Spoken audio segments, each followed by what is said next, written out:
É o deputado mais jovem da Assembleia Legislativa. Chama-se Cláudio Almeida e é o convidado do Duelo de Ideias desta emissão. Cláudio Almeida, qual foi a intervenção que lhe deu mais prazer que fez na Assembleia Legislativa? Antes de mais, boa tarde a todos e todos os ouvintes da São Miguel TV.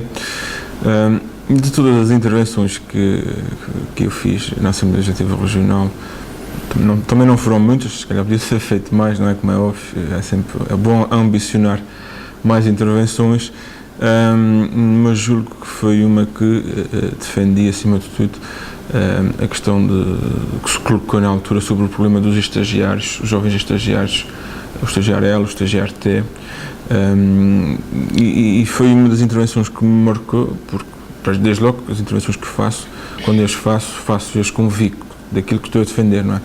Mas essa estava precisamente empenhado porque e via que estava a defender uma causa, porque hoje em dia o programa Estagiário L, Estagiário T passa muito por a utilização de jovens que terminaram as licenciaturas ou terminaram a sua formação profissional, e as empresas muitas das vezes abusam ao utilizarem os jovens nas suas empresas, porque trata-se de um estágio que a empresa não tem, ou seja, não paga, não financia praticamente nada, é financiado pelo Governo Regional, e há, até de certa forma, algum abuso por parte dessas empresas. Mas isso também vai beneficiar o Governo Regional porque vai mexer com as estatísticas do desemprego.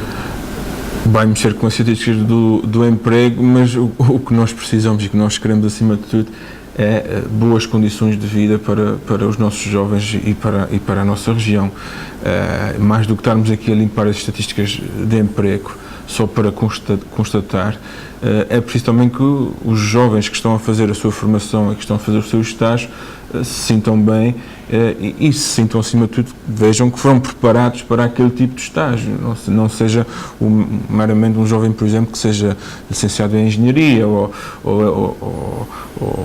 na área da Sociologia e que vá trabalhar para uma empresa, não seja o trabalho de estar a servir os cafezinhos ao patrão, e acima de tudo que seja um estágio digno e que diga acima de tudo respeito à formação que aquele jovem teve, nomeadamente da sua formação base universitária ou profissional. E foi uma intervenção precisamente a defender isto e a reivindicar também, porque na altura, e depois o Governo Regional, nós apresentamos a proposta, e o Partido Socialista, como normalmente costuma por hábito acontecer, volta contra a proposta na altura e 6 ou 7 meses depois vem apresentar uma proposta semelhante à nossa. E também visava, acima de tudo, defender que se abrisse aqui um período de férias, uma pausa formativa do estágio, porque o jovem estava a estagiar precisamente cerca de um ano e meio. No caso das Ilhas de Coesão, na altura eram 2 anos e não tinha nenhuma pausa de descanso, se é que se pode dizer isso, porque tratando-se de um estágio. No fim de contas foi a intervenção. Exatamente. Muito bem, Carlos Malmente. Sr. Deputado, muito obrigado por esta honra de nos vir prestar este serviço à opinião pública através da São Miguel TV e do Duelo de Ideias. Nós aqui costumamos esmiuçar um pouco a vida dos nossos entrevistados, enfim, para os telespectadores saberem quem é que está falando. E a única coisa que eu sei de si, bem, é que o senhor é filho do homem que conduziu a manifestação do 6 de junho, não é? Era o homem que estava à frente. Isso marcou, de alguma maneira, o senhor não era vivo nessa altura. Não era vivo nessa altura. Mas depois deve ter... Sim. Depois eu acompanhei posteriormente algumas histórias que me contavam, e até inclusive o Dr. Amelo Bento também esteve envolvido no 6 de junho, e aquilo que me foi transmitido através do meu pai e de algumas pessoas que me foram transmitindo alguma opinião, foi que de facto foi uma grande iniciativa, uma iniciativa autonomista da altura, do 6 de junho de 75, depois 25 de Abril. O senhor nasce em que ano? Eu nasci em 85, 10 anos depois. 10 anos depois, portanto. E aquilo que eu costumo dizer é que eu nasci em plena autonomia. Nasci nos dias de hoje, digamos, conheço a autonomia tal como ela é nos dias de hoje, não a conheci-o antes, portanto não posso estar aqui a afirmar, como é óbvio, aquilo que eu vejo. Mas o seu pai hoje mantém-se como um simples autonomista? Bom, isto é uma pergunta que não lhe diz respeito, não é? Mas quer dizer, ele era do PSD e, portanto, o senhor também é do PSD, portanto, alguma influência há de ter tido em si. Sim, exatamente. O senhor nasceu nos Finais da Luz? Nasci nos Finais da Luz, quer dizer, nasci no Hospital em São José, mas, sim, mas a minha vida, a minha família, tudo é nos Finais da Luz, sou natural dos Finais da Luz. E fez a escola nos Finais da Luz? Fiz a escola nos Finais da Luz, depois fiz o secundário, o base, o 5º, 6º e 7º, até o 9º ano nas Capelas, e depois vim para baixo para a escola secundária Domingos Rebelo, onde fiz o 10º, 11º, 12º. Qual foi o professor que o marcou mais? O professor que me marcou mais no secundário, olha, tive um professor de filosofia que era o professor Walter, que era... Esse é que o... Sim, até certo ponto. E tive os professores de filosofia e tive o professor Luís Miúdo também, que ainda hoje em dia o revejo e falamos e trocamos algumas ideias, algumas impressões. Sou com personalidade muito forte, não é? Sim, exatamente. E que marcou muito os alunos, mas um homem sábio, transmite os valores também do dia a dia. Portanto, e depois os seus estudos prolongam-se para além do secundário? Prolongam-se para além do secundário. Fiz a minha licenciatura em Estudos Europeus e Política Internacional na Universidade dos Açores. Comecei a fazer o... E aí na universidade, qual é o professor que o toca mais de perto? Tive 2 ou 3 professores que me marcaram na universidade. Desde logo, precisamente a esposa do professor Luís Miúdo, a professora Berta Miúdo, também foi minha professora, também foi uma professora na universidade, também foi uma professora que me marcou. O professor Carlos Amaral, na altura e ainda hoje, diretor do curso de Estudos Europeus e Política Internacional, o professor Luís Andrade, o professor Carlos Cordeiro também. Digamos que o doutor estava a fazer uma carreira para deputado europeu. Não digo isso. Preparado para isso, não é? Pelo menos está, não é? Preparado. Academicamente estou preparado para aquilo que a vida me vier dar, não é? Mas dedicou-se à política a tempo inteiro, não é? Atualmente dedicado à política a tempo inteiro. Aliás, comecei a fazer o mestrado também em Ciência Política.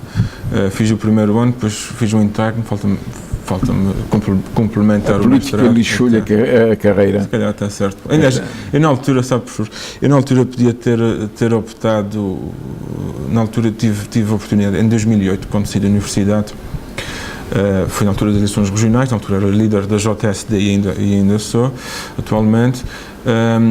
Conte-nos isso, como é que chega a líder da Juventude Social-Democrata? Já o PSD na oposição, como é sim, evidente, já o PSD. Aliás, eu sempre acompanhei meu pai desde pequeno, na vida partidária, política. Meu pai foi presidente junto dos Finais da Luz, sempre entrei na sede do PSD, ainda criança. Fui tomando algum gosto nesse sentido. Eu recordo-me que fui presidente da Associação de Estudantes da Escola de Domingos Rebelo. A sua lista teve concorrentes ou sem concorrentes? Teve concorrentes. E a outra lista era PS?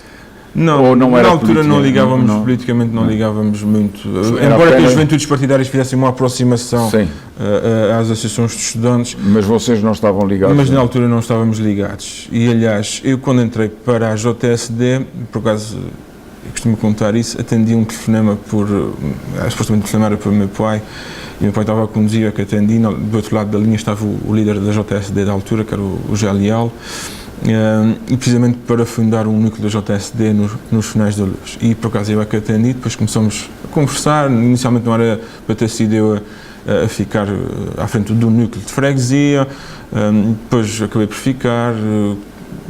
Um ano e meio depois concorri à JSD de Ponta Delgada, fiquei à frente da estrutura de Ponta Delgada e fui em um congresso, o meu primeiro congresso foi na Ilha da Terceira, que elegeu Berto Cabral como líder da JSD em 2004. 2004, 2005, 2006, 2 anos depois, o presidente da JSD na altura não se pôde recandidatar porque já tinha 30, eu na altura tinha 21 anos. a malta da Jota andava aí a procurar de alguém, tinha que haver alguém que candidatasse e tal, e desafiaram-me.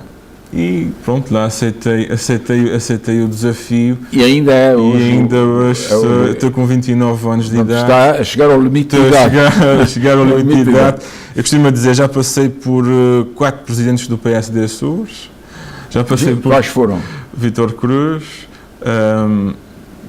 Costa Neves, Carlos Costa Neves, Berta Cabral e agora Duarte Freitas. Qual é a diferença entre eles nesse seu percurso, em termos de estilo, digamos assim, não é? Cada um tem o seu próprio estilo. E qual é, diga lá, qual é a diferença que achou como jovem, não é? Tem uma perspectiva diferente da minha, sim, que sou um velho, não é? Eu gostei, Costa Neves, por exemplo, um homem muito humanista, muito preocupa-se mesmo com as pessoas.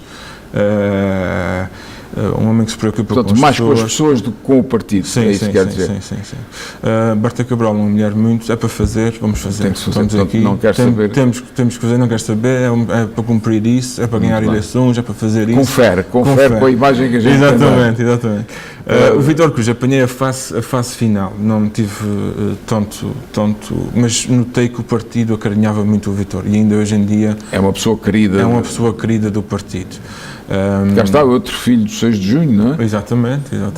Também o Vítor Cruz, embora na altura o pai dele, embora na sombra, porque era funcionário do consulado americano e enfim, e os americanos não queriam que os seus funcionários se metessem em política, mas aquilo foi mais forte que ele e realmente andou por trás da... Do Mel Bentinho, na altura, houve envolvência dos americanos no Eles tentaram, mas tanto quanto eu julgo saber, pelo menos aqui na ilha de São Miguel e nas outras, nunca houve abertura para qualquer intervenção deles, porque considerávamos a independência dos Açores como um problema interno português e açoriano e, portanto, os estrangeiros não tinham que se meter nisso. Mas isso são outros contos, não é?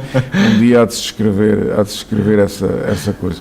Mas então, e depois é o Duarte Freitas, qual é para si, o Duarte Freitas, qual é o estilo dele? Não vou perguntar nem bom se é mau em termos políticos e porque estar-se na oposição é muito mais difícil de estar no poder, não é? Sim. Em relação aos outros líderes com quem trabalhou, é diferente, é igual? É um pouco diferente. Em que sentido? Para já, o Duarte Freitas, quando chegou ao partido, tentou, digamos, renovar o partido internamente, o que por um lado talvez seja bom, mas por outro também deixou muita gente de fora, como é óbvio, não é? Deve-se renovar, mas trazendo todos para dentro, incluindo todos e nunca... Pelo que vejo, isso é uma crítica que lhe faz, não é? Quer dizer, esse estilo para si não está certo. Estão na oposição... Eu não lhe vou dizer que não está certo. É um estilo. Que o senhor não faria assim, não é? Eu pessoalmente não faria assim. Agora, vamos lá ver. O senhor depois, quem é que o convida para ser candidato a deputado? Precisamente foi em 2008, quando eu terminei os meus estudos na Universidade dos Açores. Foram as eleições regionais de 2008, na altura Costa Neves estava como líder do partido. E, naturalmente, como líder da JSD... E o senhor já líder da JSD? E eu já líder da JSD, portanto, incluí nas listas do PSD. Sim, era tradição... Era tradição, mas a JSD já não elegia um deputado na Assembleia Legislativa Regional, julgo eu, desde o último foi a doutora Ana Carolina, atualmente esposa do Dr. Vítor Cruz, portanto, julgo que por aí em 96, não é? Portanto, já não tínhamos a JSD já não tinha efetivamente um deputado na Assembleia Legislativa Regional. Na altura também surgiram outros 2 convites. O professor Luís Andrade, quando eu terminei o curso, convidou-me na altura para ir fazer uma formação na Universidade de Berkeley, na Califórnia. E o professor Rodrigo Oliveira, que atualmente é subsecretário regional dos Assuntos Europeus, também foi meu professor na altura em Direito, e havia uns estágios na Comissão Europeia, também perguntou-me se eu tinha gosto em fazer os estágios na Comissão Europeia. E lá está, nós temos, como tudo na vida, temos que decidir. Eu, na altura, optei por ficar cá e incluí as listas do PSD, fui eleito deputado. pronto, continuei o meu percurso. Portanto, é deputado há quanto tempo? Desde 2008, sensivelmente 6 anos. Não é? Há 6 anos que é deputado. Anos, não é já, mandato, não é? Já não é um curto mandato. Sim, não é? já não é um curto já mandato. É um mandato bastante longo. E tem sido fácil ser deputado da oposição? Ser deputado, eu encaro como um desafio, acima de tudo. E tenho como princípio, eu acho que os deputados devem estar próximos das pessoas. E eu tento sempre por estar no terreno e próximo das pessoas. Eu não sou muito de estar fechado no gabinete, preparar grandes discursos, eu identifico-me mais num estilo de falar junto das pessoas, falar ao coração das pessoas, falar abertamente e acima de tudo também compreender o problema que as pessoas passam no seu dia-a-dia. Sim, mas isso é com o contacto com a população. Exatamente, o contacto com a população. No Parlamento, chutar no Parlamento como deputado da oposição, é fácil ou difícil ser deputado da oposição no Parlamento? É muito atacado pelo poder ou não?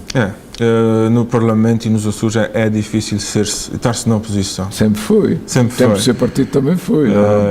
Eu tinha 10 anos na altura. Que os socialistas não inventaram nada. E quando os socialistas forem para a oposição, vocês vão fazer a mesma coisa. Aprenderam com o Mota Amaral na altura.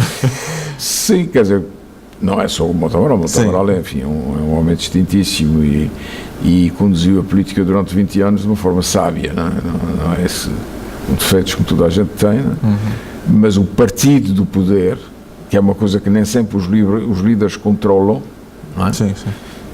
O partido do poder é uma máquina muito complexa e grande, não é? Só sempre maior do que a oposição. E claro que houve alguém que abusou e que pensou que aquilo era eterno, mas não foi.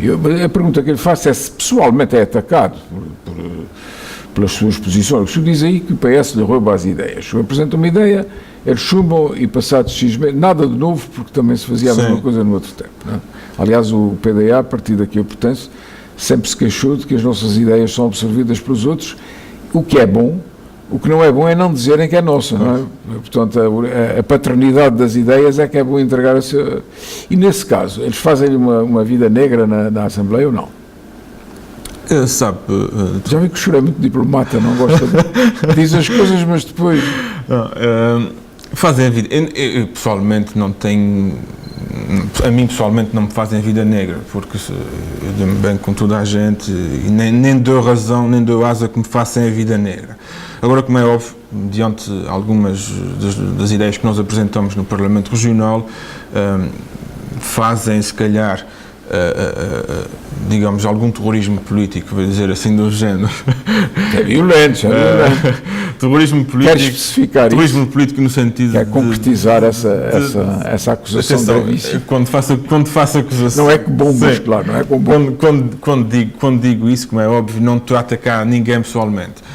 Faz parte do jogo político, não é? Claro. Aliás, o doutor dizia aqui que no tempo do PSD, quando estava no governo, também o PSD fazia na altura, fazia igual. O que eu quero dizer com isso é que... Mas depois dizia que era a FLA que estava fazendo. Não é? Era? Mas hoje em dia não podemos dizer que era a FLA porque não existe. Não sei se Quer existe. dizer, não sei se existe, agora com essas ideias autonomistas que estão aí em torno de volta. Mas é difícil fazer política hoje em dia nos Açores e no Parlamento também, porque o Partido Socialista tem uma maioria musculada, como é óbvio, e faz passar aquilo que quer, e aquilo que não quer não faz passar, como é óbvio. Digamos que é o xadrez político. Qual é a acusação que faria este governo socialista do Dr. Vasco Cordeiro? Eu penso que esse governo é digamos, a acusação fundamental. Não é? Política, claro. Eu penso que esse governo é um pouco altruísta e, acima de tudo, é um governo que tenta minar a sociedade. Tenta minar a sociedade comprando as pessoas, no sentido de... Hoje em dia, na nossa sociedade, toda a gente vive à base do subsídio, não é? Sempre foi assim. Infelizmente... Desde que há governo regional, sempre foi assim, não é? E infelizmente eu acho que isso é mau para a nossa sociedade. Vou-lhe dar um exemplo. Vim agora há pouco da Universidade dos Açores. A Universidade tem problemas financeiros, como é óbvio. A própria Associação Académica também tem problemas financeiros. O reitor agora decidiu... Quem é que não tem? Sim, o reitor agora decidiu desde logo, as propinas, antes as propinas eram pagas em 10 prestações, agora passam a ser pagas em 4 prestações. A primeira prestação das propinas tem que ser paga no mês de setembro. Um jovem estudante que vem de outra ilha para cá, primeiro vem sensivelmente no mês de setembro, tem que pagar a sua casa, tem que dar uma entrada de caução da residência onde vai morar, tem que comprar livros. Portanto, é complicado para um jovem destes pagar cerca de 250 euros em propinas logo no primeiro mês, não é? E o que eu quero dizer com isso é que o Governo Regional apoia quem quer e quem bem entende, como é óbvio. Tivemos ainda recentemente o caso de um DJ famoso que veio cá aos Açores, o Governo deu um apoio de 200 mil euros. Tivemos um festival de juventude, não só para jovens, mas maioritariamente jovens, na Ribeira Grande, que custou 174 ou 175 mil euros aos cofres da região, que a região suportou. Eu não compreendo isso, é como é que o Governo, para determinadas iniciativas, que são iniciativas que talvez promovem a região lá fora, tem dinheiro, mas depois há problemas sociais gravíssimos na nossa região.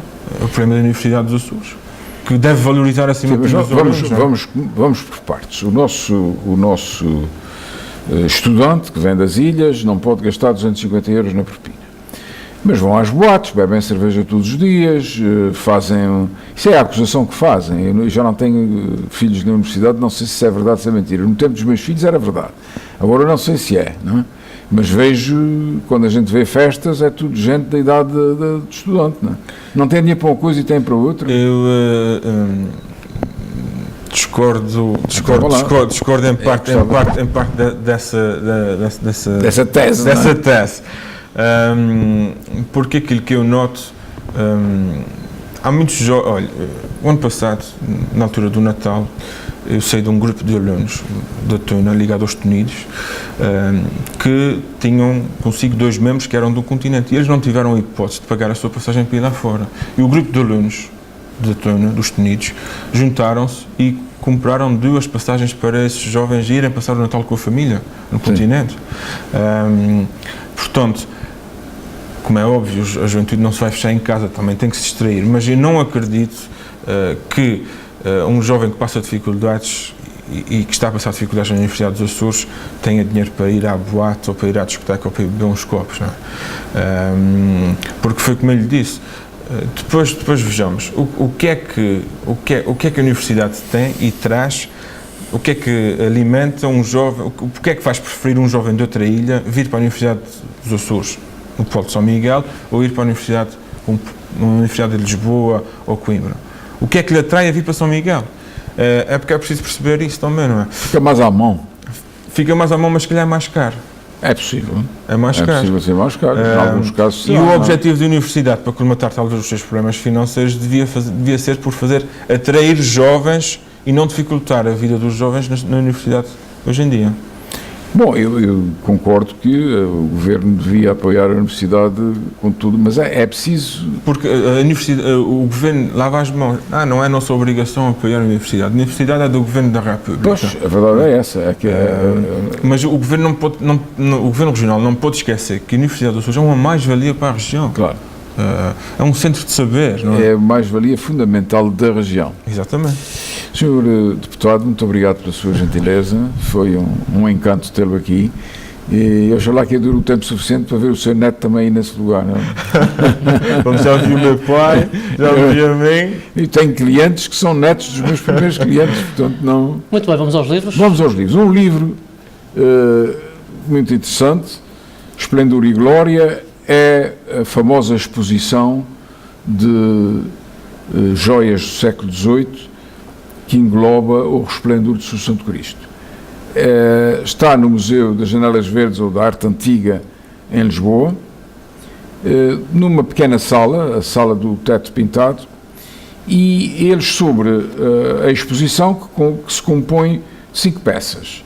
São 2 custódias, a custódia da sede de Lisboa, depois tem a custódia posta, que são peças lindíssimas, mas que tem o resplendor do São Santo Cristo como uma peça mais importante, maior e mais valiosa de toda a coleção. é o tempo dos diamantes do Brasil, enfim, este catálogo da exposição, que comprei por 10 euros lá na loja do museu, é um belíssimo estudo sobre as próprias joias em si, os ourives, as pessoas que pagaram, a experiência que tiveram em redor de peças de ourivesaria que são hoje únicas no mundo. É um tema que dá muito que falar, o resplendor, não é? Pois, nós já discutimos aqui no nosso programa. Até para a semana. Até para a semana. Pronto, enfim, estivemos a falar um pouco com este jovem deputado, como é estar na Assembleia Legislativa. O duelo volta na próxima semana. Até lá.